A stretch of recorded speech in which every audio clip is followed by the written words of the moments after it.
روزانہ حضرت جی مولانا سعد صاحب اور مرکز نظام الدین کے بیانات سننے کے لیے ہمارے چینل حضرت جی بیان کو ضرور سبسکرائب کریے۔ اللہ کے راستے میں نکلنے کا اصل میں اس محنت کے کرنے کے لیے وہ جذبہ، وہ طریقہ چاہیے جو محمد صلی اللہ علیہ وسلم اور آپ کے صحابہ کا طریقہ تھا۔ داعی وہ ہوتا ہے جو اس طریقے اور اس جذبے کا اپنے آپ کو پابند کر کے چلاوے۔ اس لیے اللہ کے راستے میں نکلنے کے فضائل خوب بیان کرو، خوب بیان کرو۔ یہ بات یاد رکھنا ہمیشہ کہ جتنے خروج کے فضائل ہیں وہ خروج کے فضائل ہیں۔ اصل میں جتنے بھی خروج کے فضائل تھے امت نے انہیں قتال کے فضائل سمجھ کر چھوڑ دیا ہے۔ یہ بہت بڑی بیوقوفی کی ہے۔ امت کے اندر جو ٹھہراؤ آیا ہے، جو جمود آیا ہے، اللہ کے راستے پھرنے کا جو جذبہ ختم ہوا ہے، وہ صرف اس لیے کہ یوں سمجھتے ہیں کہ یہ ساری آیتیں روایتیں قتال کے لیے ہیں، حالانکہ قتال انتہائی جہاد ہے۔ اللہ کے راستے میں نکلنا تو بذات خود مطلوب ہے، اللہ کے راستے میں نکلنا تو بذات خود مطلوب ہے۔ یہ تو ایک عارض ہے جو کبھی پیش آیا کبھی پیش نہ آیا۔ اللہ کے راستے کا خروج تو بذات خود مطلوب ہے۔ ہمارے جمود کا سبب یہ ہے کہ ہمیں نکلنے کے فضائل ہر وقت یاد نہیں رہتے۔ دیکھو تو صحیح، اللہ اکبر، حرمین کی نماز، ایک نماز 1 لاکھ کے برابر، لیکن اس سب کے باوجود اللہ کے راستے میں نکل کر عمل کرنے کی فضیلت حرمین کے عمل سے زیادہ ہے۔ حضور اکرم صلی اللہ علیہ وسلم نے اپنے صحابہ کو یہ بات اس لیے سکھلائی تھی، پڑھائی تھی، تاکہ میرے صحابہ میں، میری امت کے اندر جمود نہ پیدا ہو جاوے، ٹھہراؤ نہ پیدا ہو جاوے۔ جب مدینہ منورہ جس کے فضائل مسلم ہیں وہاں رہ کر عمل کرنا اللہ کے راستے میں نکل کر کرنے سے افضل نہیں ہے، تو میری آپ کی بستیوں کی کیا حیثیت رہ گئی کہ ہم یہ سمجھیں کہ یہاں رہ کر عمل کر لینا کافی ہے۔ اللہ کے راستے میں نکل کر عمل کرنا جب حرمین میں رہ کر کرنے سے افضل ہے، تو پھر میرے دوستوں خود ہی فیصلہ کرو، کیونکہ یہ بات کوئی خیالی بات نہیں ہے۔ عبداللہ بن رواحہ رضی اللہ تعالی عنہ جمعہ کی نماز پڑھنے کے لیے ٹھہر گئے۔ میں کہا تم گئے نہیں؟ عرض کیا کہ یا رسول اللہ جمعہ پڑھ کے چلا جاؤں گا۔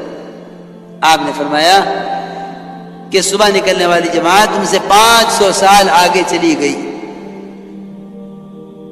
اگر خیال یہ ہے کہ بھئی خیر کے کام تو اور بھی ہیں، یہی تو نہیں ہے، تو میرے دوستو عزیزو، آپ نے یہ خیال بھی صاف کر دیا کہ اگر ساری دنیا کا مال تم خیر کی راہ میں خرچ کر دو تو صبح نکلنے والی جماعت کی فضیلت کو حاصل نہیں کر سکتے۔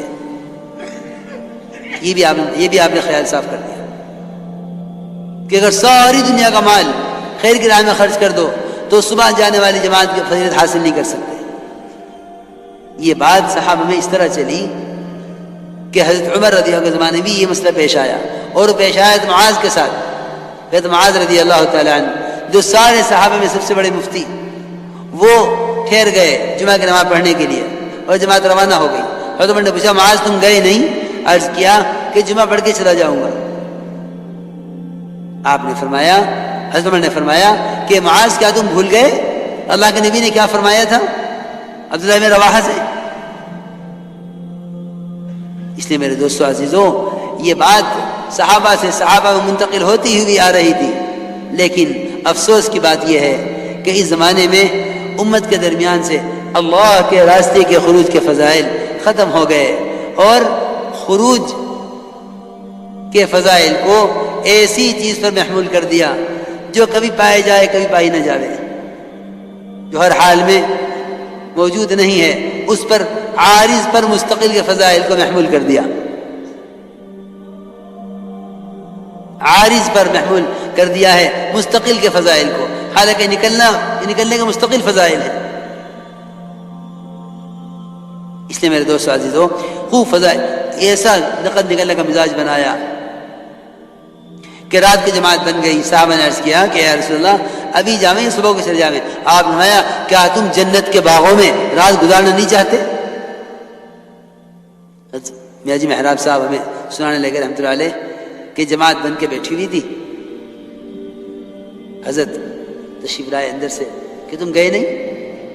حضرت نے فرمایا، ساتھیوں نے کہا حضرت تو رات ہو گئی صبح نکل جائیں گے۔ حضرت نے فرمایا کیوں جنت کے باغوں میں رات نہیں گزارنا چاہتے؟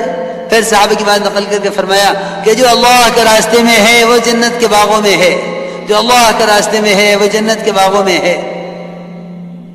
ہمیں اس کا اتنا استحضار دھیان رکھنا پڑے گا۔ یہ تو بھائی دوستو کیا بتاؤں، یہ جو کہتے ہیں نا جی 3 دن نہیں لگ رہے، چلا نہیں لگ رہا، سب اس لیے ہے کہ ابھی تک ہمارا جذبہ صحابہ والا جذبہ نہیں ہے۔ ورنہ دوستو عزیزو،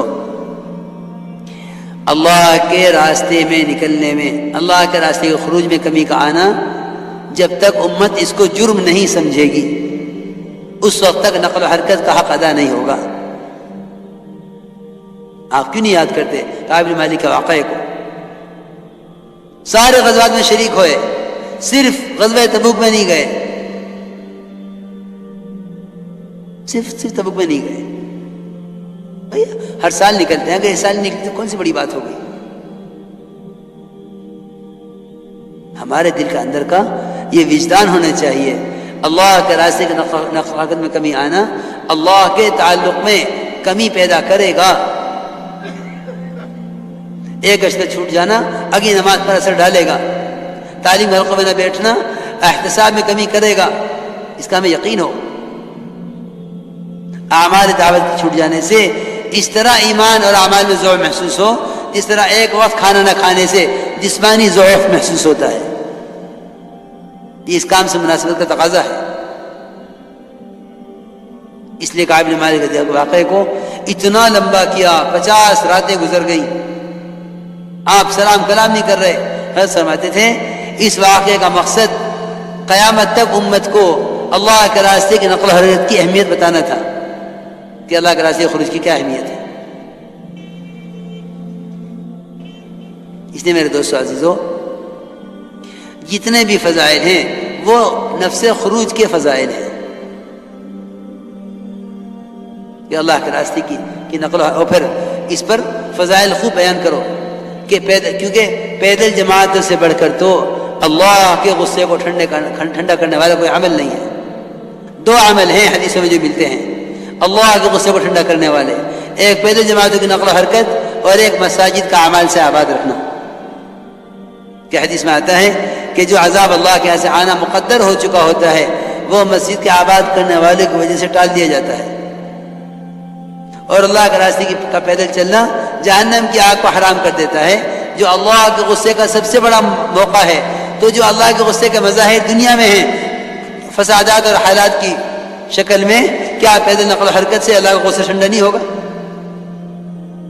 خوب فضائل بیان کیا کرو کہ اللہ کے راستے پیدل چلنے پر جو غبار اڑے گا، اتنا مشک ہر چلنے والے کو قیامت میں دیا جائے گا، اور اللہ کے راستے میں پیدل چلنے میں غبار اور جہنم کا دھواں ایک پیٹ میں جمع نہیں ہو سکتے۔ یہ فضائل خوب بیان کرو، خوب بیان کرو۔ یعنی یہ تو اصل میں جب تک ہمارے اپنے اندر میں تقاضا نکلنے کا نہیں ہوگا نا، باہر کی تشکیلیں کسی کو نہیں نکال سکتی، اور اگر کسی کے نکالنے سے نکل گئے تو کیا نکلنے کا مزہ ہے؟ اگر کسی کے نکالنے سے نکلے تو نکلنے کا کیا مزہ؟ جب تک خود ذاتی طور پر کام کو کام سمجھ کر اپنے آپ کو اللہ کے یہاں قبول نہ کرواوے۔ سمجھتے تھے جو اپنے دنیاوی تقاضوں کو سامنے رکھ کر اس راستے میں نکلنے کا نظم بنائیں گے، ان کی ذاتی زندگیوں میں تو چاہے دین آ جائے، لیکن ایسے لوگوں سے دنیا میں کوئی دینی انقلاب نہیں آ سکتا۔ اس لیے صحابہ کرام والا جذبہ اور صحابہ کرام والا طریقہ درکار ہے، مقامی کام میں بھی، اللہ کے راستے میں نکل کر بھی۔ فرمائے بھائی انشاءاللہ اس کے لیے سب تیار ہیں نا؟ جو باتیں عرض کی ہیں ان باتوں کو اچھی طرح یاد رکھیں، جو میں نے عرض کیا تھا شروع میں کہ بھائی اب مسجدوں کو آباد اس طرح کرو کہ ملاقاتیں کر کے لوگوں کو ایمان کے حلقوں میں لا کر جوڑا کرو مسجدوں میں۔